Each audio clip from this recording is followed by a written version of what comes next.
पाकिस्तानियों की जी में मौजूद के को मारने की पूरी कोशिश की जा रही है। अस्सलाम वालेकुम जी। आज की ये वीडियो खराज तहसीन पेश करने के लिए बना रहा हूँ उन लोगों को जो कोरोना जैसे डिज़ास्टर में पाकिस्तान की फ्रंट लाइन पे काम कर रहे हैं। तो सबसे पहले सलूट पेश करना चाहूँगा डॉक्टर्स कम्युनिटी को, जो पाकिस्तान की आवाम को कोरोना जैसे ख़तरनाक मर्ज से बचाने के लिए अपनी जानों को रिस्क में डाले हुए हैं। दूसरे नंबर पर सलूट पेश करूँगा पाकिस्तान पुलिस को, और दोनों हाथों से इसलिए करूँगा क्योंकि पाकिस्तान पुलिस इस वक्त जो काम कर रही है, यकीन माने वो बहुत ही आला काम है। और वो काम क्या कर रही है, पाकिस्तानियों की जी में मौजूद के को मारने की पूरी कोशिश की जा रही है ताकि घर में सुकून के साथ बैठ सकें और जो बाकी कम्युनिटी है वो कम से कम महफूज रह सके।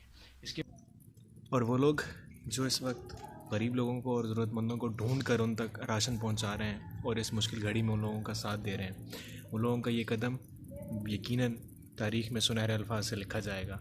और एक दफ़ा फिर पाकिस्तानियों ने यह साबित कर दिया है कि मुश्किल की घड़ी में हम अलग अलग नहीं बल्कि एक जान होकर अपनी मुश्किल के वक्त और मुसीबतों को इकट्ठा झेलेंगे। और इंशाअल्लाह बहुत जल्द इन खूबसूरत फूलों की तरह हमारा मुल्क दोबारा से महकना शुरू कर देगा। अल्लाह ताला मुझे और आपको और हमारे इस प्यारे से गुलिस्तान को हमेशा के लिए सलामत रखे। वस्सलाम।